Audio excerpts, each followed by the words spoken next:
everything was a prelude to what happened at the end of the game. Right. With that throw. And I want to start there because the interception at the end of the game? No. I want to start with the touchdown catch by Cole Kmet. Got you. It's easy to say they should have gone for 2 because they lost the game. But in that moment, it all happened so fast. Like, to me, that is the prime opportunity to get the defense while they're deflated, they're on their heels, they're saying, what the hell just happened? Yeah. You rush out there and you go for 2, you have a built-in advantage. I wasn't sure what they were going to do. Ben Johnson, the Bears coach, explained afterward he wasn't happy with their goal-to-go success on the night. Right, so, that's where I would fight you got to, because that's always a thing. When the analytics say go for 2, the question is, what plays do we have? How do we feel about those plays? How's the night gone? We've seen some 4th down conversions already that didn't go their way. So I think he was legitimately concerned. So am I going to put the whole season on this? Right. And and the flip side, let me just say one more thing. Don't forget what you're going to say. But you know how you said that about the defense having to deal with that emotion. The other part is the stadium's going crazy and your offense is celebrating. Oh my gosh, we tied the game. And then it's hurry up, we want to go for 2. And people are all discombobulated a little too. So there's a little bit of both to that story. But sorry, I didn't. My general thought, if you're on the road in a situation like that, I'd be more inclined to go for 2 when you're at home. All right, we'll go to overtime. We're guaranteed a possession. Sure. It's not like it used to be. Like in the days of true sudden death overtime, maybe you do go for 2 there because you don't want the game to come down to the coin flip. Right. Rams drive down, get a field goal, you never see the ball. So that's just one of the things, and it happened so fast. But Ben Johnson did say after the game he thought about it, but decided because they had trouble in those close to the end zone moments not to do it.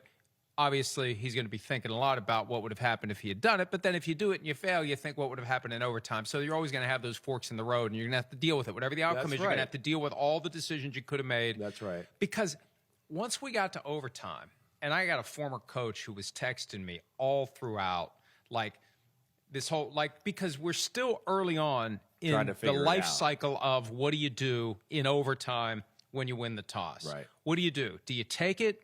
Do you kick it?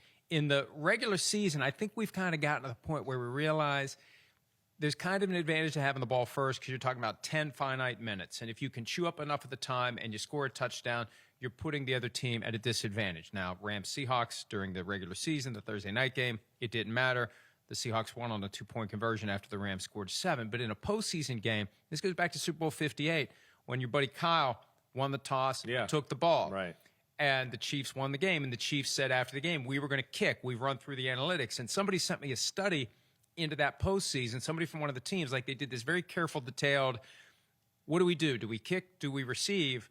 And it's close. It really is close. Right. And after the Rams had to punt, there was a shot, and it was very brief, of Matthew Stafford.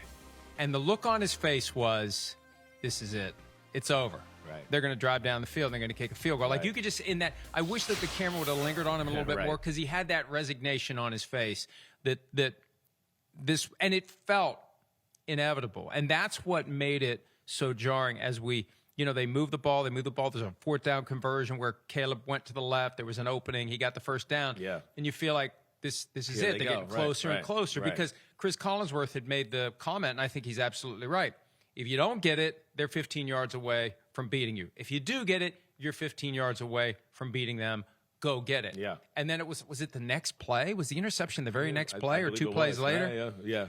That to me, and that's the one that I think they're going to regret more than anything else. The play call, the play execution, they didn't need to take that deep shot. They were working it, and they could have gotten in field goal range.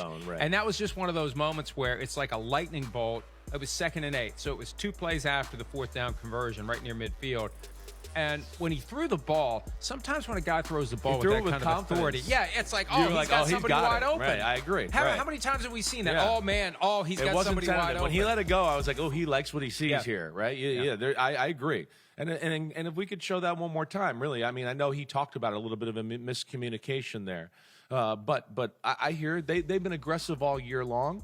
And I think in this play here, and I know Caleb talked about it after the football game a little bit, I don't know who was wrong here. I think DJ Moore was wrong. He never flattened it off, and that's where Caleb threw it. Caleb threw it as if he expected, hey, come underneath cam curl, which is what you would do on a deep crossing route, and I'm going to lead you to the sideline. But instead, as you see on the play here, DJ Moore continued to kind of float upfield.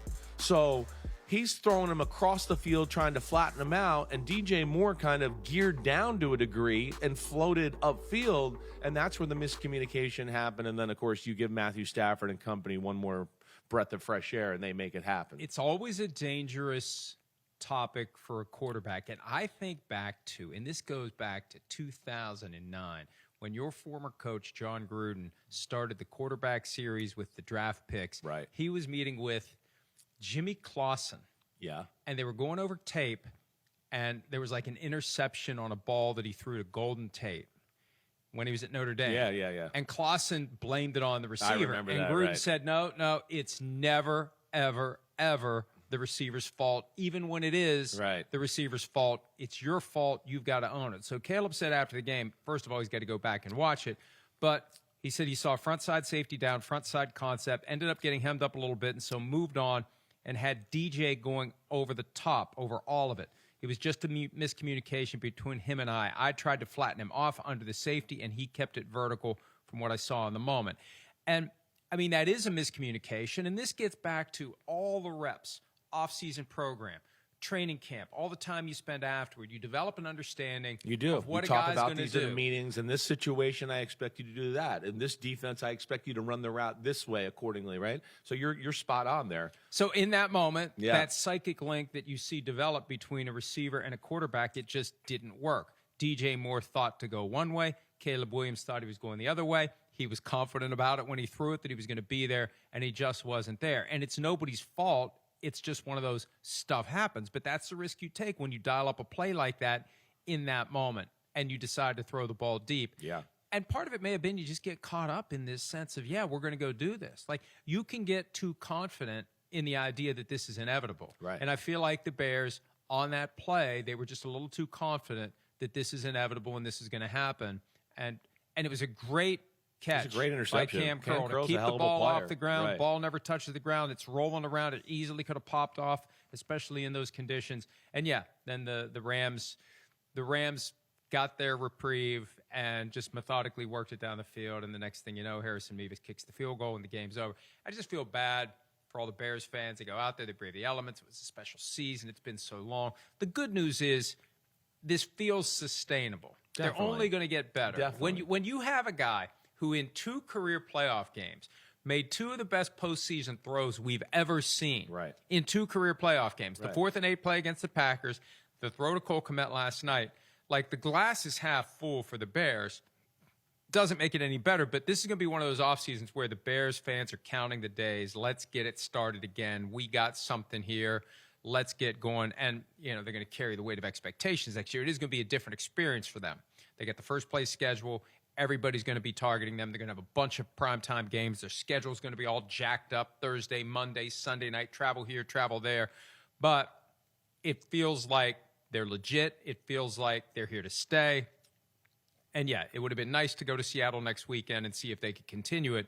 But they got nothing to be ashamed of. It's just a shame that it ended the way it did because it really felt like, man, they're actually going to pull. They're going to pull it off again. It's the start of something special. That's what it feels like in Chicago. So I think that's where Bears fans can feel awesome. I mean, really, before the year, did any Bears fan out there have it like, hey, I think we'll be in the divisional round in an overtime thriller against Matthew Stafford and the Rams, right? No, I think if you told most Bears fans that before the year, they'd go, sign me up. I don't care if we lose. That's all right. If we get there, that's cool. You tell me the quarterback is on his way to superstardom and we got all these young receivers and our coach looks like he's legit and all that. I'm with you. Now they have an offseason to buy some defensive players and draft that way on free agency a little bit. And then you go, watch out for the Bears. The Bears, like we've talked about with the Patriots, it feels like we talked about with the Jaguars and Liam Cohn. It feels like they got the right thing here going into the future, and they're going to be a player for a while. Hi, it's Mike Florio. Thanks for watching PFT on YouTube. Hit subscribe for the latest news and analysis from Pro Football Talk.